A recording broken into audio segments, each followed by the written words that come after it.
Hey guys, Level Cap here, and today we have a complete breakdown of the Battlefield 2042 reveal trailer, plus a ton more info that I was given at a pre-reveal event. Now, there is a ton of info here, and I don't want to slow down the pace of this video with lengthy opinions, so I've made a separate opinions video that you can find in the video description. Let's get into it. This year, DICE are mixing things up with Battlefield 2042. The Cliff Notes version is, it will support 128 players in Conquest and Breakthrough.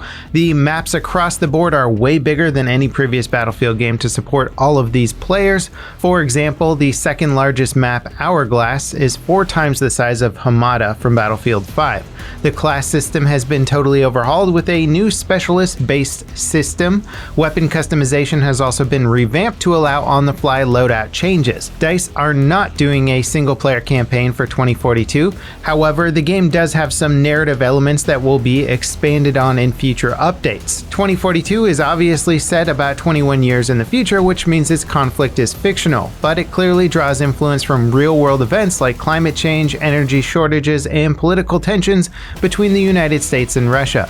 Even though DICE has ruled out a single-player campaign, you can expect in-game events or cinematics that will help fill in the game's backstory. Okay, so with the highlights out of the way, let's talk specifics. And one thing that I have to note is that DICE asked us not to show pre-release infographics that they showed us during the presentation because they're subject to change. However, I can still talk about them, and I've created my own based on what we were shown, and they're labeled appropriately just so you know that they're not official graphics. DICE revealed that 3 distinct branches of Battlefield 2042 will be available at launch. The first is called All-Out Warfare. This is the traditional Battlefield experience and will feature at least 2 modes that we know about, Conquest and Breakthrough.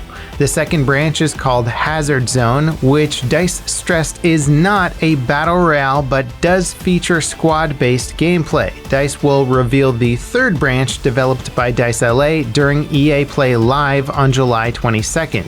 Again, DICE emphasized the third branch isn't a battle royale either, so there's no telling if we'll see a Firestorm 2.0 after launch or not. At launch, the game will offer 7 all-out warfare maps. Their official names and descriptions are as follows. We have Kaleidoscope, which is set in Sangdao, South Korea. Forces here will clash to control a quantum-powered disinformation hub after an attack threatens the global network. Then we have Manifest, set in Brani Island, Singapore. Players will see a strategic flashpoint emerge as global trade chokes this location, which is vital for the American supply lines. Then there's Orbital, set in Kourou, French Guiana. The battle here is over a rocket launch site as a controversial space launch becomes a race against time. Then there's Discarded, set in Alang, India. Here you see shipbreakers facing tidal extremes as factions fight to secure rogue nuclear assets. Then there's Renewal, set in the Eastern Desert, Egypt. Players will fight for a groundbreaking agriculture technology center in the Egyptian desert. Then there's Hourglass, set in Doha, Qatar. Shifting sands and a lost shipping convoy tear a city center apart. And lastly, we have Breakaway, set in Queen Maud Land, Antarctica. Struggle over oil and gas that pushes soldiers to the brink as an industry clashes with nature and ice gives way. A lot of the maps have callbacks to classic maps from past Battlefield games. Manifest looks an awful lot like Noshar Canals.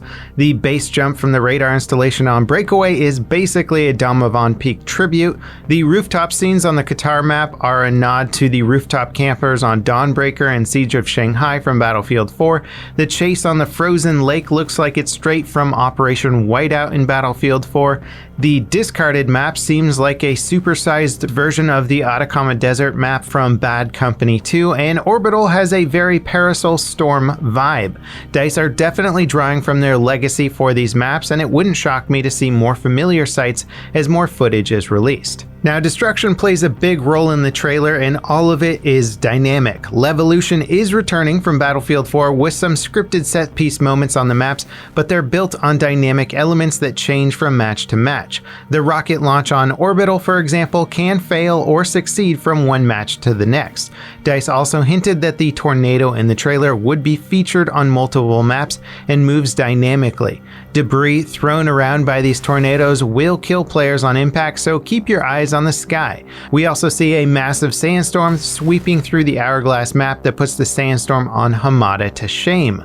Players can also interact with dynamic objects scattered across the maps like bollards, bridges, locking doors, and zip lines to prevent players from taking specific paths or to set up choke points. All 7 maps will support both Conquest and Breakthrough. Unfortunately, DICE didn't announce any other modes or maps, so it's unclear if fan favorites like Rush, TDM, or Frontlines will be available. That said, it seems pretty likely that 2042 will have more than just 2 core modes, and I can't imagine a Battlefield game without some type of TDM mode. DICE will announce info about modes during EA Play Live. Now, they've also made some significant changes to how Conquest is designed for 2042. Instead of teams fighting over a handful of flags, the maps will be divided into sectors. Those sectors will each contain clusters of objectives. Players fight to secure objectives in these clusters. Holding all the objectives in a cluster gives your team the sector. The idea is that these clusters and sectors will create more dynamic fighting on objectives before just capping and moving on. The graphic illustrating these changes is set on the first map from the reveal trailer, Breakaway. It's the biggest map in the game at 5.9 square kilometers. To put that into perspective, that's about half the area of PUBG's Sanhok map and about on par with Fortnite's original map. The radar installation on Breakaway is just a tiny area of the overall map. Other points of interest include a low-lying resource depot, an oil rig, and an oil port. Each point of interest is designed for a specific kind of combat, so expect close quarters infantry fighting on the oil rig and more vehicle-oriented gameplay at the resource depot. Conquest will encompass the entire map. It'll be subdivided into 6 sectors plus 1 HQ area for each team. The sectors each feature up to 3 objectives that need to be secured for one team to hold the sector. Controlling a majority of the sectors removes tickets from the enemy team, as does killing enemy soldiers. Now, Breakthrough condenses the action to a smaller section of the map across 4 sectors. Each sector has 2 objectives to capture. The defenders will need to prevent the attackers from securing all defensive objectives. DICE's graphics showing how big each of the maps are relative to past Battlefield maps is just insane. Unfortunately for people playing on last-gen consoles, DICE has confirmed that the maps and player counts will have a reduced scale for those systems. On PlayStation 4 and Xbox One, servers will be limited to 64 players. That said, they did stress that it's still the full Battlefield 2042 experience otherwise. One interesting note is a disclaimer at the end of the trailer that says visual quality depends on your hardware. That probably means next-gen consoles and PC will have features like ray tracing, DLSS, and high-performance frame rate options that may not be available on last-gen hardware. As for those bigger changes to Battlefield 2042's class system, DICE are making a significant departure from what you're used to. There will still be the classic assault, support, recon, and engineer roles, but they'll be available as distinct properties of the game's specialists. And it seems like all specialists will also be able to use any weapon that they want. So if you want to utilize a recon specialist gadget but prefer an assault rifle or SMG over a sniper rifle, nothing is stopping you from equipping something else. The specialists are also unique characters representing various nationalities like South Africa, Canada, Germany, and Russia. 2042 will feature 10 specialists at launch, but they only gave us specific info about 4 of them. Each specialist has a unique gadget that serves a role. These gadgets include the wingsuit, a UAV drone with EMP darts, an automatic machine gun turret, a healing gun, and a grappling gun that players can use to reach elevated positions. One character in the trailer looks to have a shoulder-mounted gadget of some sort. It could be a respawn beacon of some kind, or maybe even a radar system. The trailer also shows a robot dog crash landing on the ground and automatically deploying itself. It has a mounted machine gun on it, and it seems pretty likely that the dog will be a specialist gadget. All specialists will have a secondary gadget slot that they can put whatever they want in. So if you're playing a recon specialist, you'll have your drone and your choice of a rocket launcher, C4, or something else. Each specialist also has a unique passive ability. The grappling hook specialist is in the assault assault class and has the nimble trait that increases agility when aiming or ziplining. The specialist with the healing gun, aka the S21 Surrep pistol, has a trait that lets her revive dead teammates to full health. This might also confirm friendly soldiers will be able to revive each other without specifically being in the support class. The specialist in the engineer class has an SG-38 sentry gun that functions as an auto turret. His trait improves the turret's target acquisition and tracking speed when near it. The final specialist DICE are showcasing is the recon specialist. He has the OVP recon drone, which marks enemy players and can shoot EMP darts and can be parked in a hover state to highlight enemies automatically. This specialist's trait warns them when fast-moving enemy players are nearby. The warning is a subtle HUD element, so don't expect big markers over the enemy's head, giving away their positions automatically. DICE also gave us a preview of how weapon customization will work. They're introducing a new mechanic called the Plus system.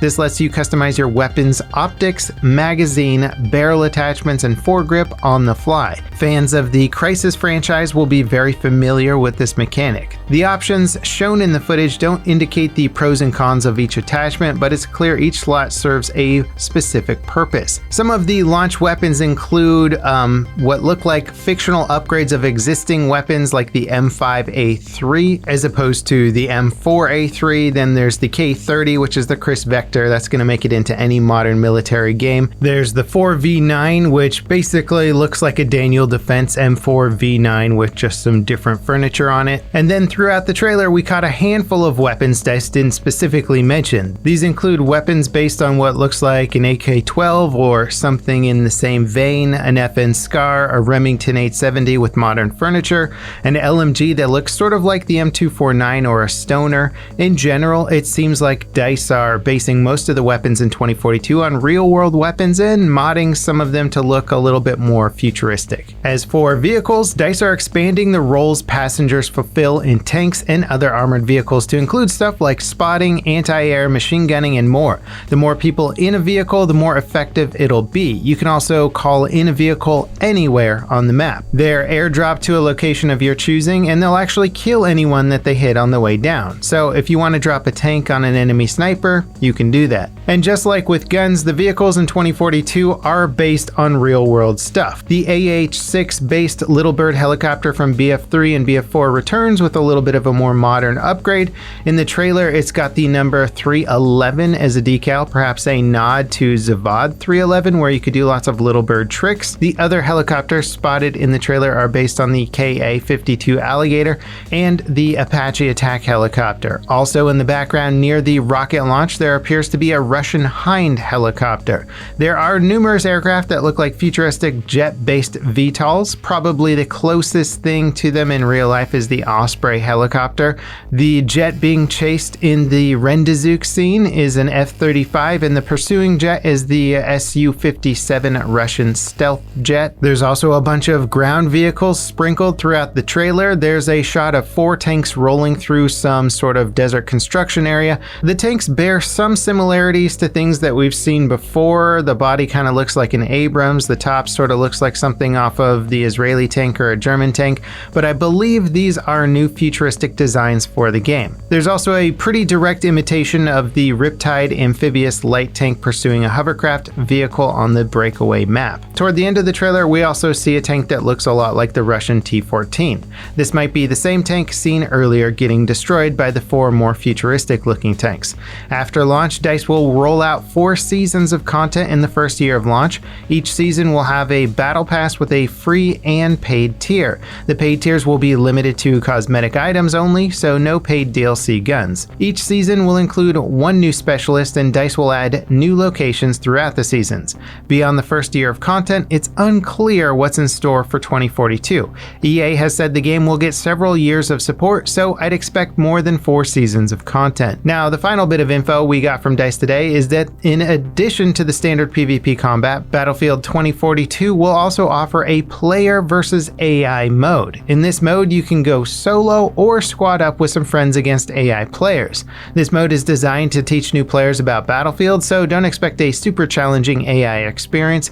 However, DICE also alluded to AI being used in PvP modes as well, so we might see something like AI bots filling in for real-world players as servers fill up to keep every match feel feeling more full. Having an AI practice mode is a feature that Battlefield players have wanted in the game for ages, so it's great to see bot support is finally coming back. Now, the trailer ends with the game's logo announcing that we'll be getting a proper gameplay reveal on June 13th, this Sunday. Battlefield 2042 will release on October 22nd for current gen consoles, last gen consoles, and PC. Pre-order customers will get early access starting on October 15th. Be sure to tune in on Sunday for full coverage of the gameplay reveal trailer. Now, in between now and early access, DICE will be doing a closed technical playtest with select Battlefield veterans in July.